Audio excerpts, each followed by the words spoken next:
Parmi l'arbre, la brise berce la vipère que je vêtis, un sourire que la dent perce et qu'elle éclaire d'appétit. Sur le jardin cerise qui rôde, et mon triangle d'émeraude tire sa langue à double fil.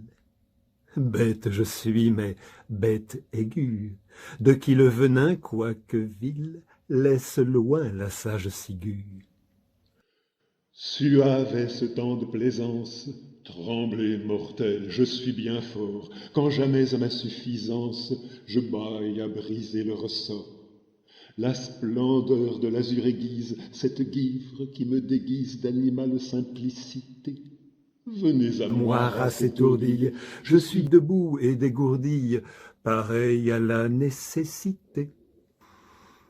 Soleil, soleil, faute éclatante, toi qui masques la mort, soleil, sous l'azur et lors d'une tente où les fleurs tiennent leurs conseils, par d'impénétrables délices, toi le plus fier de mes complices et de mes pièges le plus haut, tu gardes les cœurs de connaître que l'univers n'est qu'un défaut dans la pureté du non-être.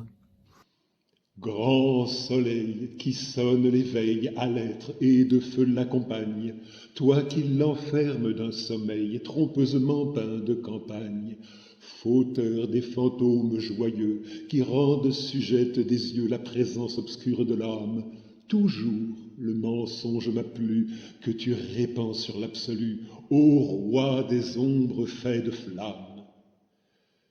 Verse-moi ta brute chaleur, où vient ma paresse glacée, rêvassée de quelque malheur selon ma nature enlacée.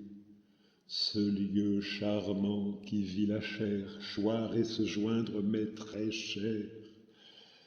Ma fureur ici se fait mûre, je la conseille et la recueillis, je m'écoute et dans mes circuits ma méditation murmure. Ô vanité, cause première, celui qui règne dans les cieux, d'un regard qui fut la lumière, ouvrit l'univers spacieux. Comme là de son pur spectacle, Dieu lui-même a rompu l'obstacle de sa parfaite éternité. Il se fit celui qui dissipe, en conséquence son principe, en étoile son unité. Objet radieux de ma haine, vous que j'aimais éperdument, vous qui dûtes de la géhenne, donnez l'empire à cet amant.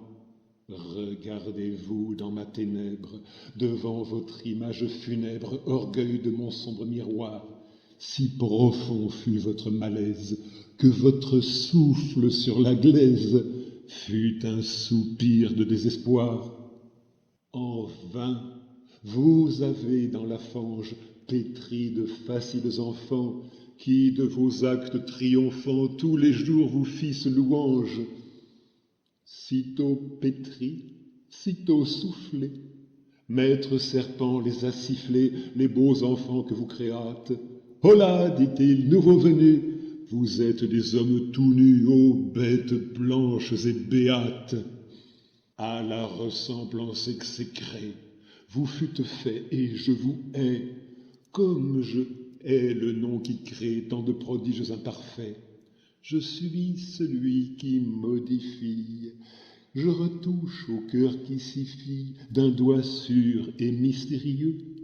Nous changerons ces molles œuvres et ces évasives couleuvres en des reptiles furieux. Je vais, je viens, je glisse, plonge, je disparais dans un cœur pur. Fut-il jamais de sein si dur qu'on n'y puisse loger un songe? Qui que tu sois, ne suis-je point cette complaisance qui point dans ton âme lorsqu'elle s'aime? Je suis au fond de sa faveur, cette inimitable saveur que tu ne trouves qu'à toi-même. Ève jadis, Je la surpris parmi ses premières pensées, la lèvre entr'ouverte aux esprits qui naissent des roses bercées. Cette parfaite m'apparut, son flanc vaste et d'or parcouru, ne craignant le soleil ni l'homme, tout offerte au regard de l'air, l'âme encore stupide et comme interdite au seuil de la chair. Ô masse de béatitude, tu es si belle, juste prix de la toute sollicitude des bons et des meilleurs esprits. Pour qu'à tes lèvres ils soient pris, il leur suffit que tu soupires. Les plus purs s'y penchent les pires, les plus durs sont les plus meurtris. Jusques à moi, tu m'attendris de qui relèvent les vampires. Oui, de mon poste de feuillage, reptile aux extases d'oiseaux, cependant que mon babillage tissait de ruse le réseau, je te buvais, ô belle sourde, calme claire de charme lourde, je dominais furtivement, l'œil dans l'or ardent de ta laine, ta nuque énigmatique et pleine des secrets de ton mouvement. J'étais présent comme une odeur, comme l'arôme d'une idée dont ne puisse être élucidée l'insidieuse profondeur. Et je t'inquiétais, candeur, ô chair mollement décidée, sans que je t'eusse intimidé à chanceler dans la splendeur. Bientôt je t'aurai, je parie, déjà ta nuance varie. Or, d'une éblouissante bave, filons les systèmes légers, où l'oisive et lève suave s'engagent de vagues dangers, que sous une charge de soie tremble la peau de cette proie accoutumée au seul azur, mais de gaz point de subtil, ni de fil invisible et sûr, plus qu'une trame de mon style. D'or langue, d'or l'huilet, plus doux des dits que tu connaisses, allusion, fable, finesse, mille silences ciselés usent de tout ce qui lui nuise, rien qui ne flatte et ne l'induise à se perdre dans mes desseins, docile à ces pentes qui rendent aux profondeurs des bleus bassins les ruisseaux qui des cieux descendent. Oh, quelle prose non pareille! Que d'esprit n'ai-je pas jeté dans le dédale duveté de cette merveilleuse oreille! Là, pensais-je, rien de perdu, tout profite au cœur suspendu, sur triomphe si ma parole, de l'âme obsédant le trésor, comme une abeille une corolle, ne quitte plus l'oreille d'or. Rien, lui soufflai-je, n'est moins sûr que la parole divine, Ève. Une science vive crève l'énormité de ce fruit mûr. N'écoute l'être vieil et pur qui maudit la morsure brève. Que si ta bouche fait un rêve, cette soif qui songe à la sève, ce délice à demi futur, c'est l'éternité fondante, Ève. Elle buvait mes petits mots, qui bâtissaient une œuvre étrange. Son œil, parfois, perdait un ange pour revenir à mes rameaux. Le plus rusé des animaux, qui te raille d'être si dur, ô perfide et grosse de mots, n'est qu'une voix dans la verdure. Mais sérieuse l'Ève était, qui sous la branche l'écoutait. Génie, ô longue impatience, à la fin les temps sont venus, qu'un pas vers la neuve science va donc jaillir de ses pieds nus. Le marbre aspire, l'or se cambre, ses blondes bases d'ombre et d'ambre tremblent au bord du mouvement. Elle chancelle la grande urne, d'où va fuir le consentement de l'apparente taciturne.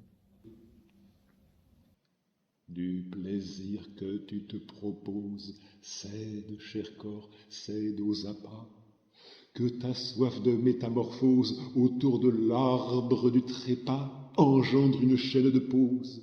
Viens sans venir, forme des pas vaguement comme lourde rose. Danse, cher corps, ne pense pas. Ici les délices sont causes suffisantes au cours des choses.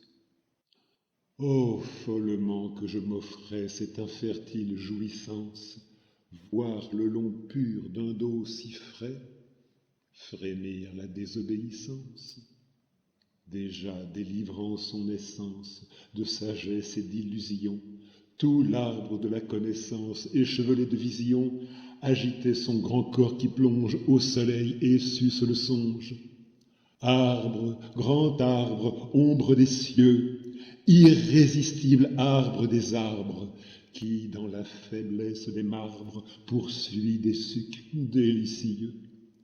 Toi qui pousses tel labyrinthe, par qui les ténèbres étreintes s'iront perdre dans le saphir de l'éternelle matinée, douce perte, arôme aux zéphyrs, ou colombe prédestinée. Ô chanteur, ô secret buveur des plus profondes pierreries, berceau du reptile rêveur qui jeta l'Ève en rêverie, grand être agité de savoir qui, toujours comme pour mieux voir, grandis à l'appel de ta cime, toi qui dans l'or très pur promeus tes bras durs, tes rameaux fumeux, d'autre part creusant vers l'abîme, tu peux repousser l'infini qui n'est fait que de ta croissance, et de la tombe jusqu'au nid te sentir toute connaissance. Mais ce vieil amateur d'échecs, dans l'or oisif des soleils secs, sur ton branchage vient se tordre. Ses yeux font frémir ton trésor. Il enchérera des fruits de mort, de désespoir et de désordre. Beau serpent, bercé dans le bleu, je siffle avec délicatesse, offrant à la gloire de Dieu le triomphe de ma tristesse. Il me suffit que dans les airs, l'immense espoir de fruits amers affole les fils de la fange. Cette soif qui te fit géant, jusqu'à l'être exalte l'étrange, toute puissance du néant.